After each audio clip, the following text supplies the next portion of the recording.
ना इज्जत करनी सिखाएं उसे नमाज की। इस तरह से आप करेंगे वो तो फिर कहाँ सीखेगी।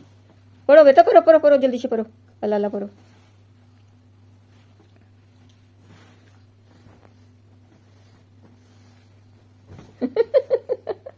क्या कर रहे हो? हाँ चल चल चल चल बल्ले बल्ले बल्ले बल्ले बल्ले बल्ले ठीक ठीक कुछ बल्ले बल्ले बल्ले बल्ले बल्ले ओ दीदी नियत तो पहले बांध लो, नियत तो बांध लो। देखा ना आप, वो अब उसको कहाँ होगी, पहले कितने तरीके से पढ़ रही चल थी। चल चल चल। उसे सिखाओ बल्कि।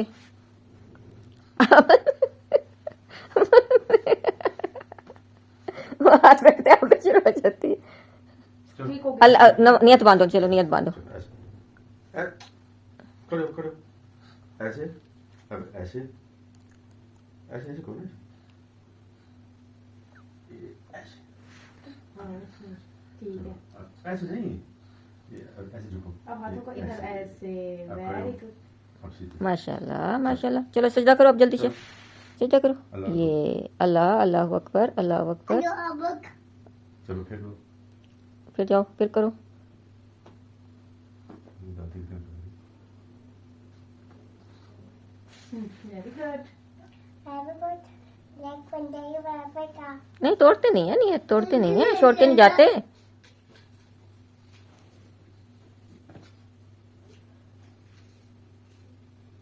मां कर लियो मैं अस्सलाम वालेकुम, कैसे हैं आप सब लोग। उम्मीद है सब लोग ठीक होंगे। तो जनाब आज आप देख रहे होंगे कि ये क्या चीज़ रखी हुई है सामने, कि ये तो सब कुछ पका हुआ पहले से ही। तो हम आज आपको बताएंगे कि जब आपकी रात की रोटी बच जाए और रात का सालन बच जाए तो ये आप इसका क्या करेंगे। या तो अल्लाह नाम का देंगे, तो ये तो सबसे बेहतर काम है। और अगर जो आपके यहाँ कुछ ऐसा नहीं है, यानी कि अवेलेबल नहीं है, हमारी जो बाजी होती हैं उनको हम दे देते हैं ये खाना, लेकिन बाज़ वो नहीं आती, तो फिर ये ज़्यादा दिन, जैसे वो नहीं आई हैं कुछ दिन, तो ये सालन बचे हुए थे। तो हमने सोचा कि आज क्यों ना आपको इसकी रेसिपी बनाएं, रेसिपी बनाना सिखाएं कि जब आपके देने का कोई सिलसिला ना हो तो आप उस सालन को और उस रोटी को कैसे काम में ला सकते हैं। और ये बहुत मज़ेदार रेसिपी बनने वाली है, आप लोग स्किप बिल्कुल भी नहीं कीजिएगा और इसको देखिएगा कि ये हम अब इसका क्या बनाएंगे और आप हैरान रह जाएंगे कि इतनी मज़ेदार डिश तैयार हो गई है। तो चलें आपको बताते हैं कि हमने क्या करना है। आपको बताना भूल गए कि ये है हमारा कोरमा बना हुआ था सालन, हमारी चने की दाल जो कि बच गई थी, और इसको अब हम किस तरह से काम में लाएंगे तो ये चलें आपको। पहला मरहला शुरू होता है जनाब कि ये जो रोटी है हमने इसको चूर लेनी है, छोटे छोटे इसके टुकड़े करके इसमें डाल देंगे हम।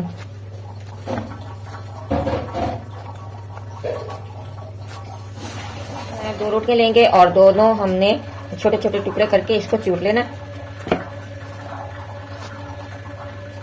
हमारी दो रोटियां थी और दोनों को हमने छोटे छोटे टुकड़ों में कर दिया है। और अब इसमें डालेंगे हम पानी, बिस्मिल्लाहिर्रहमानिर्रहीम।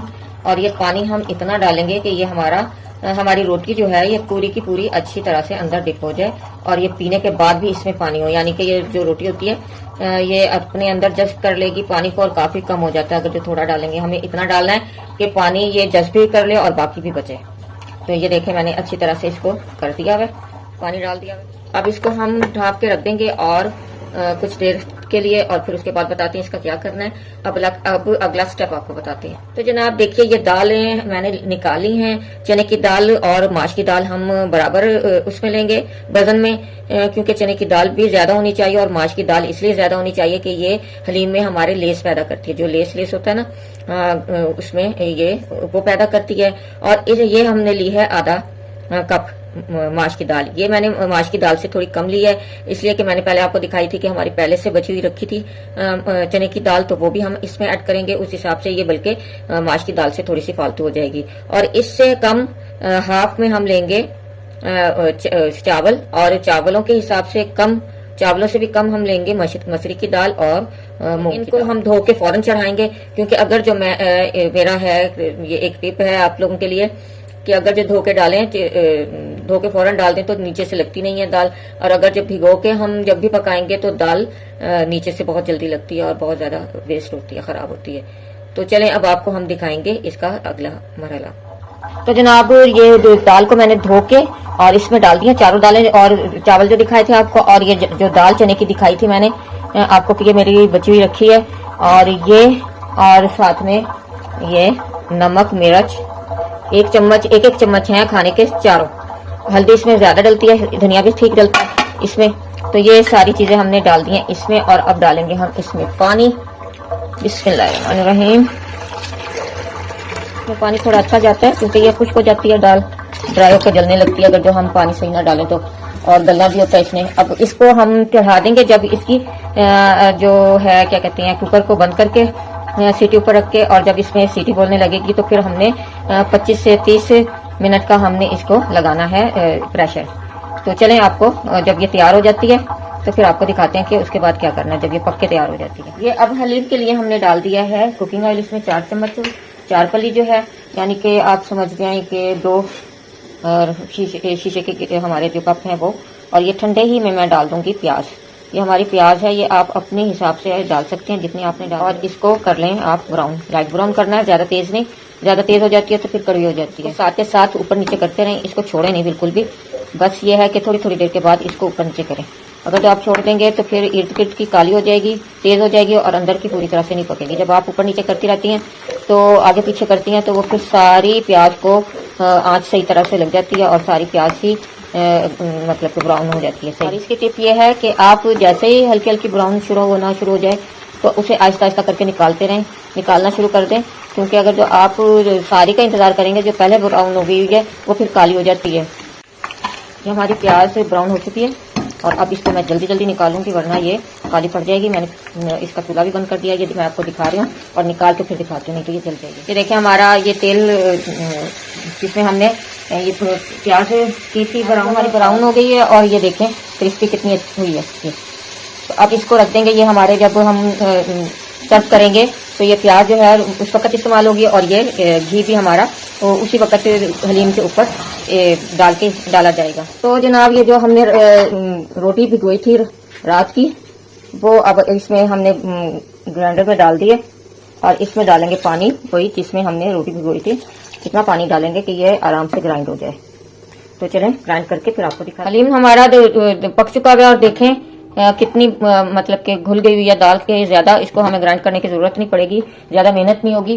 तो अगर हमने कुकर में से देगची में मुंतकिल कर लिया है, अब इसको हम ग्राइंड करेंगे। आप चाहें तो इसको घोट लें, जिनके पास हैंड ब्लेंडर नहीं है तो वो इसे घोट लें, या ज्यादा से ज्यादा जूसर में आप डाल के तब इसको ग्राइंड कर लें, तब भी ये हो जाएगा। और अगर जो हैंड ब्लेंडर है आपके पास तो आप उससे भी कर सकते हैं।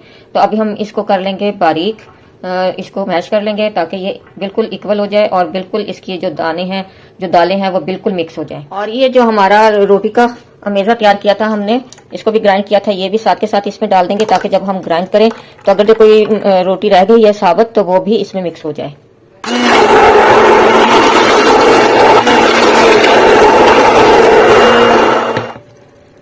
तो जनाब ये हमारा हो गया ब्लेंड, हमने इसको कर लिया है, इसको बारीक पीस लिया है या ग्राइंड कर लिया है। तो जनाब अब इसके में हम डालेंगे ये गोश्त। इसको मैंने अच्छी तरह से चम्मच के जरिए से मैश कर लिया, इसकी बोटियां अलग करने की कोशिश की हैं ये, ताकि ये रेशा इसके अंदर शामिल हो जाए इसको। और साथ के साथ ये भी डालेंगे हम इसमें, और मैं हड्डियों समेत डालती हूँ गोश्त, तो हड्डियों का भी जायका आता है इसमें। जब मैं असल में जो बनाती हूँ हलीम, वो भी आपको सिखाएंगे इंशाल्लाह ताला मुहर्रम से पहले पहले। तो वो जो है उसमें भी मैं जो अलहदा से इसका कोरमा तैयार करना पड़ता है, तो वो भी मैं हड्डियों वाला ही लेती हूँ। हड्डियों वाले के गोश्त की जायका ही कुछ और होता है, तो वो फिर वो भी मैं हड्डियों समेत ही डालती हूँ, और बहुत मजे का लगता है वो। ये अब गोश्त हम डाल देंगे इसमें।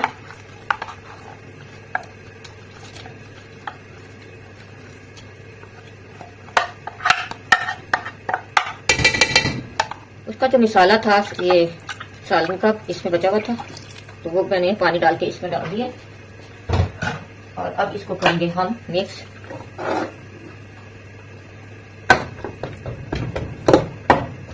रेशेदार बहुत मजे का बनता है ये, आप जरूर इसको ट्राई कीजिएगा। और कहना था हम लोगों ने कि जिन लोगों ने अभी तक चैनल हमारा सब्सक्राइब नहीं किया वो सब्सक्राइब कर लें, बेल के बटन को भी दबा दें, लाइक करें, शेयर करें और फीडबैक जरूर दें। हमें आपके फीडबैक का इंतजार रहता है। अब इसको अच्छी तरह से मिक्स करके और थोड़ा सा हमने करनी है आंच इसकी तेज, ताकि ये पके। और इसको जितना आप ये डालने के बाद, ग्राइंड करने के बाद पकाएंगे, ये उतना लेसदार बनेगा और लजीज बनेगा। इसको पकाना है हमने, अगर तो गाढ़ा है तो पानी डाल के पकाना है हमने इसको। और यहाँ पर क्योंकि सालन में हमने पहले नमक मिर्च कम डाला था, क्योंकि सालन में भी था हमारा जो बचा हुआ था, और चने की दाल में भी था नमक मिर्च। तो अब हम यहाँ पर आके नमक मिर्च चेक करेंगे। अगर जो आपके मर्जी के हिसाब से है तो ठीक है, और अगर जो आपकी मर्जी के हिसाब से नहीं है तो आप जितना आप पसंद करते हैं नमक मिर्च नहीं है तो आप डाल सकते हैं। तो मैं अब चेक करने लगी हूँ इसको।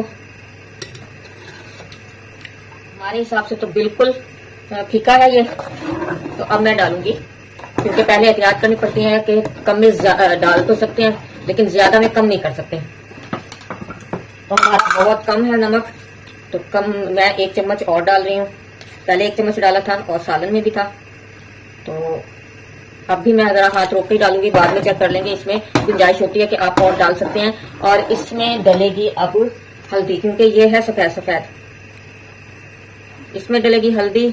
हल्दी हम लेंगे इसमें, क्योंकि इसका कलर जो होता है थोड़ा पीला पीला होता है, कलरफुल होती है ये, तो व्हाइट व्हाइट अच्छी नहीं लगेगी। इसमें डालेंगे 2 चम्मच हमने लिए हैं हल्दी के और उसे पानी में घोल लिया है। अगर जो वैसे डायरेक्ट डालते तो ये इसकी पिपड़ियां बन जाती हैं और वो आपसे कवर करना मुश्किल हो जाती है, इसलिए इसमें पानी में घोल के हम डालेंगे। अब इसको कर देंगे मिक्स और इसकी करेंगे हम खूब पकाई, चम्मच चलाते रहेंगे और इसको पकाते रहेंगे। जितना आप इसको पानी डाल के पकाएंगे इस वक्त उतनी ये लेसदार बनेगी। काफी देर हो गई है इसको पकते हुए और ये तकरीबन अब तैयार होने वाली है। थोड़ी सी देर और हम पकाएंगे इसे। ये हमारी दादी और नानियों की रेसिपी है जो पहले दौर में खाने को जाया नहीं करती थी और इसी तरह से अपने उसको काम में ले आती थी। तो ये बहुत लजीज होती है, आप हैरान हो जाएंगे कि ये बिल्कुल भी पहचान ही नहीं कोई पाएगा। किसी अनजान आदमी को बगैर बताए आप खिलाएंगे ये रात की बासी सालन की या बासी रोटी की हलीम है, आप उसे नहीं बताए बगैर उसको खिलाएंगी तो फिर वो पहचान ही नहीं पाएगा कि ये हलीम बासी रोटी की है। सालन तो फिर भी क्योंकि तैयार तो करना होता है, सालन तो फिर भी इतना मैटर नहीं करता जितनी आपकी बासी रोटी मैटर करती है। कि देखें कि बासी रोटी की बनी हुई है, वैसे तो ये गंदम की बनी है, देखें इतनी लजीज और मजेदार है कि आप मुर्ग मुसल्लम भूल जाएंगे इसके आगे। और ये मेरी खास लाहौर की समझें कि रेसिपी है। अब इस मरहले पे आके हम डालेंगे चाट मसाला, 1 चम्मच है ये, और इसको पका लें अच्छी तरह से। अब बस अब थोड़ी सी देर हमने और पकाना है और फिर आपको डिश आउट करके दिखाते हैं। तो जनाब हाजिर है हमारी तैयार की हुई बासी रोटी की और कल के सालन का हलीम। देखें कितना जबरदस्त लग रहा है। अब इसमें हम इसको मैरिनेट करेंगे, थोड़ा सा धनिया सब्ज और थोड़ा सा पुदीना, थोड़े से डालेंगे हम टमाटर इसमें और साथ में डालेंगे हम थोड़ी सी प्याज। ये आगे डाल के भी आप प्याज खा सकते हैं और गरम मसाला डाल के भी आगे खा सकते हैं। काली मिर्चें पसंद करते हैं जो लोग वो काली मिर्चें डाल के खा सकते हैं। और जो लोग चाट मसाला डालना चाहें, जैसे मैंने इसमें पकते हुए डाला था, तो वो लोग इसको चाट मसाले को आगे भी डाल के खा सकते हैं। बहुत लजीज और बहुत मजेदार लगता है ये हलीम। अब इसमें एक और चीज रह गई है, वो भी आपको दिखाते हैं। इसमें जाएगा ये जो हमने जिसमें फ्राई की थी प्याज, ब्राउन की थी, वो वाला घी पका हुआ, कच्चा घी नहीं डालना आपने, वो वाला पका हुआ, क्योंकि प्याज जब डाल के आप करते हैं तो आप गर्म करके भी डाल दें तो वो कच्चा ही लगता है उसका जायका, और जो आप प्याज को तल के और फिर डालेंगे तो वो कच्चा नहीं होता, ना जायके में लगता है और ना ही कच्चा होता। तो ये जनाब अब हमारा है तैयार हलीम। यकीनन आपको दिल चाह रहा होगा आप लोगों का कि हम लोग ये खाएं और ट्राई करें। अगर जो आपने खाना है, ट्राई करना है, तो आए हमारे चैनल पे और देखें इसको और बनाएं इसके ही मुताबिक हलीम। बिल्कुल मेहनत नहीं होती, वो जो दूसरा है उसमें फिर भी कुछ मेहनत है, तो इसमें बिल्कुल मेहनत नहीं होती। तो जनाब हमें यकीन है कि आपको जरूर ये पसंद आएगी। आप इजाजत दें अपनी आपा को और अपनी भाभी को, कल किसी अच्छे से टॉपिक और अच्छे सी रेसिपी के साथ हाजिर होंगे। अल्लाह हाफिज।